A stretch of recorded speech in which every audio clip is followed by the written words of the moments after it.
নমস্কার, স্টেলা দিদির বাড়িতে সকলকে স্বাগত জানাই। আজকে শনিবার উপলক্ষে আমাদের বাড়ির রান্নাটা একটু অন্যরকম হয়। স্টেলারও ক্ষতি হয়, কিন্তু স্টেলাকে মাঝে মধ্যে আমরা নিরামিষ দিই, তার মধ্যে আবার মাঝে মধ্যে মাংস দিয়ে দিই, কারণ ও ছোটো তো, ও ঠিক মাংস না হলে খেতে পারে না। তো আজকে নিরামিষের মধ্যে আমি কী রান্না করেছি দেখো। উচ্ছে আলু একই রকমভাবে কেটেছি, বেশি কিছু না, একদম সুন্দর করে কেটে নুন হলুদ দিয়ে ভাজা করেছি। তার সঙ্গে লঙ্কাটা দিয়েছি সবুজ না, পাকা লঙ্কা, কারণ যাতে খুঁজে বের করা যায়। কারণ লঙ্কাটা তো সবাই খায় না, যার ভালো লাগবে সে নিয়ে খাবে, না হলে নেই। তাই কাঁচা লঙ্কার বাদে আমি পাকা লঙ্কাটা দুটো মাত্র দিয়েছি। তো এভাবে ঢাকা চাপা দিয়ে আস্তে আস্তে করে ভেজে তুলে নেব। দেখো অর্ধেক হয়েই গেছে। আমি ভিডিওটাকে রানিং করে দিয়েছি, কারণ এতটা বড় ভিডিও দেখানোর কোনো প্রশ্নই আসে না। আমি তাই তুলে নিয়েছি। দেখো সুন্দর একদম কড়া কড়া করে ভাজা করেছি। নেক্সট কী রান্না করব দেখো। বেশি কিছু না, মাত্র দুটো আইটেম করেছি। শনিবার এমনি খুব একটা খাওয়া দাওয়া হয়ও না, বিকাল টাইমটা রুটি হয়। এটা দুপুরে রান্না করছি আমি। তো দিয়ে দিয়েছি আমি কড়াইতে তেল, দিচ্ছি সামান্য জিরাটা আমি কম ব্যবহার করি। তার সঙ্গে দিচ্ছি রসুন। এবার হয়তো তোমরা প্রশ্ন করতে পারো, নিরামিষ খাবার খাচ্ছ তাহলে রসুন দিচ্ছ কেন?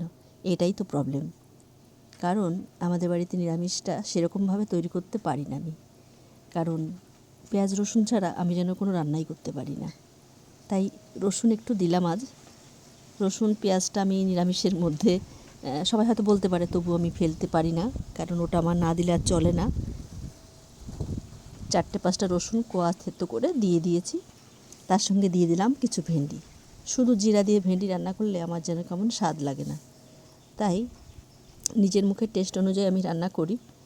অনেকে হয়তো বলে নিরামিষ খাচ্ছে দেখাচ্ছে ভিডিওতে, আবার এদিকে রসুন দিচ্ছে, কি করব বলো? মুখের টেস্ট না হলে যে খেতেই পারবো না। তাই যেমন স্টেলা একদিন নিরামিষ খায়, একদিন মাংস খায়, এরকম করেই চলে। কিন্তু তার মধ্যেও নিরামিষটাও চলেই না, সয়াবিন দিই তবুও যেন চলে না। তো এর মধ্যে লবণ হলুদ দিয়ে ভেন্ডিটাকে আমি ভালো কষা কষা করে ঢাকা চাপা দিয়ে আস্তে আস্তে করে কষাবো, যাতে সুন্দর করে জলটা শুকিয়ে যায়। চলে আসছি স্টেলার কুকারের কাছে, ওটা সিটি দিয়ে দিয়েছে। আমি সামান্য হলুদ, মাংস এবং চাল জল মেপে বসিয়ে দিয়েছিলাম।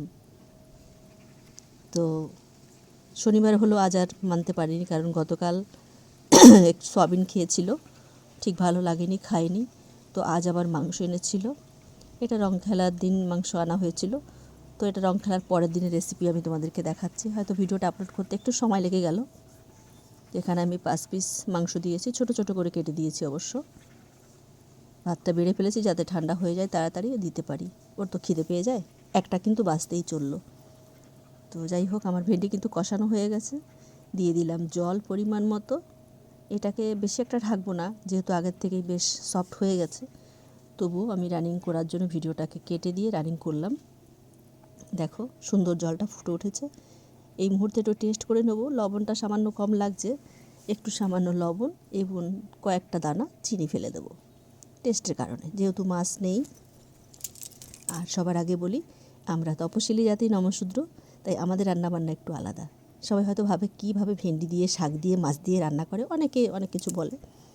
কথা সেটা না, সবার বাড়ির রান্নাবান্না একরকম নয়, সবাই নানান রকমের রান্না করে। আমার রান্না একদম একদম বাঙালি রান্না।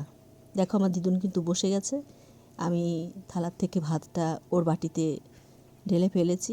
এবার দেখো মাংসগুলো কি সুন্দর সফট হয়ে যায় কুকারে রান্না করলে। এইভাবে রান্না করলে কুকারে ও খুব ভালো খায়। একটু গরম আছে, হাতা দিয়ে একটুখানি এদিক ওদিক করে নিচ্ছি, আর একটু সামান্য জল মিলিয়ে দিলাম, কারণ জলটা হলে না ওর চপাটপ খেয়ে নিতে পারে, ঠান্ডাটাও হয়ে যাবে।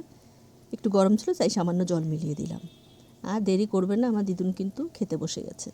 তোমরা খেয়েছো কি না জানি না, একটা কিন্তু প্রায় বেজে গেছে, দুপুর 1টা। তো যাই হোক, আমার দিদুনের খাওয়াটা হয়ে গেল, এদিকে আমার রান্নাও ফুল রেডি, সেটাকেও তোমাদের একবার দেখিয়ে দিচ্ছি। সবাইকে ভাত বেটে দেবো। আজ তাহলে টাটা, তোমরা অনেক অনেক ভালো থেকো, সুস্থ থেকো। স্টেলার ভিডিওটি দেখার জন্য অনেক অনেক ধন্যবাদ।